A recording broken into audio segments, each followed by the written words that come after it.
Breaking news में आपको बताना चाहूंगा कि अमेरिका की हवा निकल चुकी है। अमेरिका जिसको मुंह नहीं लगा रहा था, अब उसके पास हाथ जोड़कर पहुंचा है। अमेरिका, डोनाल्ड ट्रंप ने अब यूक्रेन से मदद मांग ली है। अमेरिका ने कह दिया है कि हम ईरान के शाहिद ड्रोन को नहीं रोक पा रहे हैं, तुम एक्सपर्ट हो, तुम रोक कर दिखाओ। ज़ेलेंस्की ने खुद कहा है कि ट्रंप ने मदद मांगी है, अमेरिका ने हमसे शाहिद 136 ड्रोन को और ईरान के दूसरे ड्रोन को रोकने की मदद मांगी है और हम रोकने के लिए तैयार हैं, लेकिन मैंने अमेरिका से कहा है, अब अपने मतलब की बात जिसके लिए पिछले 5-6 दिन से कूद रहा था, कि हम मदद करने को तैयार हैं, लेकिन हमें गारंटी चाहिए कि रूस और यूक्रेन की जंग में रशिया हमें नुकसान ना पहुंचाए। समझ रहे हो बाबा? जो दुनिया में कहीं नहीं झुका, जिसके आगे हमारा वाला झुका, तुम्हारा वाला झुका, सबका वाला झुका, उसके आगे दुनिया झुकी, खामनाई नहीं झुका। वो आदमी डोनाल्ड ट्रंप एक टुच्चे से यूक्रेन के आगे झुका के भैया बचा लो। सुनना चाहते हैं ना ज़ेलेंस्की का बयान? सुनिए। Партнери звертаються до нас, до України, щоб ми допомогли із захистом від шахедів, з експертизою, з реальною роботою. Були запити щодо цього і від американської сторони. Зараз цими днями я говорив з лідерами Еміратів, Катару, Бахрейну, Йорданії, Кувейту. Будуть ще перемовини з іншими регіональними лідерами. Ми координуємося з нашими партнерами в Європі. Звісно, будь-яка наша допомога тільки за умови, що це не зменшить наш власний захист в Україні. І що це буде інвестицією в наші дипломатичні можливості. Ми допомагаємо. मेरे दोस्तों, दुश्मन भी ईरान की हिम्मत की दाद दे रहा है। और सुनिए, आज जो ईरान के खिलाफ हैं और जो अमेरिका का साथ दे रहे हैं, कल उनका नंबर लगेगा। ट्रंप ने साबित कर दिया। ट्रंप ने कहा आज जो ईरान में हो रहा है दुनिया को पसंद आ रहा है, लोगों को पसंद आ रहा है। ये दोस्तों प्रोपेगेंडा फैला रहा है, पसंद किसी को नहीं आ रहा है। अब तो भारत का हिंदू भी समझ रहा है, और ऐसे लाखों हिंदू हैं जो कह रहे हैं कि अमेरिका दादागिरी कर रहा है और सरासर गलत है। सिर्फ जो गणचट्टे हैं, जो एक पार्टी के गुलाम हैं, उनको छोड़ के, और वो भी जलील हो रहे हैं। बता दूं कि डोनाल्ड ट्रंप ने कहा है कि इसके बाद क्यूबा का नंबर है।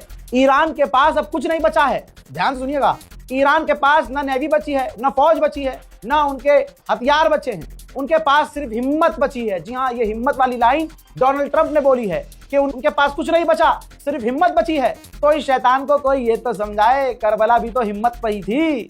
दीन की, इस्लाम की जितनी जंगें हैं सब हिम्मत पर ही थी। और सुनो, अगर तुम्हें 313 का रिकॉर्ड नहीं पता है तो ट्रंप को किसी मुसलमान अपने अमेरिका की गवर्नमेंट में होंगे, 313 का जरा जाके रिकॉर्ड पूछ ले और जरा मौला अली की जंगों का थोड़ा सा मुआयना कर ले, तो पता चलेगा कि मुसलमान सर कटा सकता है। लाइव एग्जाम्पल दे दिया खामनाई ने, झुका नहीं सकता। इससे बड़ी हिम्मत और क्या होगी? ट्रंप का प्रेशर है कि मुश्तबा खामनाई ईरान के सुप्रीम लीडर ना बने।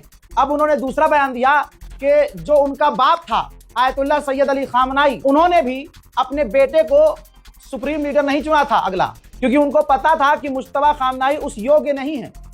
लिहाजा हम भी यही चाहते हैं, मैं भी यही चाहता हूं कि मुश्तबा खामनाई सुप्रीम लीडर ना बने, डोनाल्ड ट्रंप ने कहा। ओए होए होए होए होए भाई, ईरान के चेहरे पे शिकन नहीं है और हैदर अली के लाल वाले डरते नहीं है। एक बार फिर से साबित हो रहा है मुसलमानों, दुनिया देखे। अमेरिकी पत्रकार ने कहा, पूछा ईरान के विदेश मंत्री से कि क्या आपको डर नहीं लग रहा है कि अमेरिका जमीनी हमला करेगा और ईरान में घुस जाएगा? तो मुस्कुराकर ईरान के विदेश मंत्री ने कहा कि नहीं, हम तो उनका इंतजार कर रहे हैं। Are you afraid of a US invasion in your country? No, we are waiting for them. You are waiting for the US military to invade the ground troops? Yes, because we are confident that we can confront them, and that would be a big disaster for them. So you're saying that Iran is ready and willing to take on the US military if there were to be ground troops? Well, we were ready for this war even more than the previous war. हजरात, पाकिस्तान की फौज, पाकिस्तान की सरकार भी किसी हिजड़े से भी बदतर है। हिजड़ों की भी इज्जत होती है। एक बहुत इज्जतदार कम्युनिटी है, मैं इज्जत करता हूं। ये तो गाली के लिए इस्तेमाल होता है वर्ड, लेकिन फिर भी जनखे भी इज्जतदार होते हैं। लेकिन पाकिस्तान की सरकार जनखों से भी गई गुजरी है। दोस्तों, जब वहां के मुसलमानों ने, पाकिस्तानियों ने अमेरिका की एम्बेसी का घेराव किया, तो पाकिस्तान की फौज और पुलिस ने पाकिस्तानियों को तो पीटा ही पीटा। भाई, वहां मौजूद जो अमेरिका की नेवी थी, उन्होंने पाकिस्तानियों को गोली मारी, 9 लोग मारे गए बेचारे, 9 लोग मारे गए। अब उनका जनाजा देख लीजिए और जनाजे में भीड़ देख लीजिए।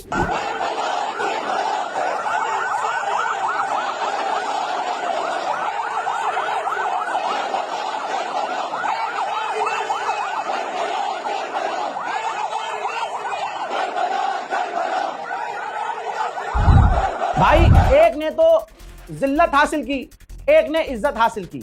मोदी सरकार कितनी जलील हो रही है, सारी दुनिया थूक रही है। इस गुलाम के ऊपर सारी दुनिया थूक रही है। श्रीलंका ने अब पता है क्या किया है? जो दूसरा युद्धपोत ईरान का आया है, युद्धपोत से तमाम ईरानियों को उतारकर अपने मुल्क के अंदर ले गया कि इनको कुछ ना हो, हमारे मेहमान हैं। यहां तक कि अब खबर यह आ रही है कि उनका जो दूसरा युद्धपोत है उसको भी श्रीलंका अपने पोर्ट पर लेके जा रहा है, श्रीलंका में, ताकि श्रीलंका के समुद्री इलाके के अंदर इंटरनेशनल लॉ का उल्लंघन करके अमेरिका श्रीलंका के अंदर घुसकर ईरान के युद्धपोत को न उड़ाए। इसे कहते हैं मेहमान नवाजी। और ये क्या कहूं, रमजान चल रहा है हजरत, वहां तो इजराइल भी मान रहा है। इजराइल के पत्रकार मोदी को अल्लाह तौबा, पहले तो नचनिया कह रहे हैं,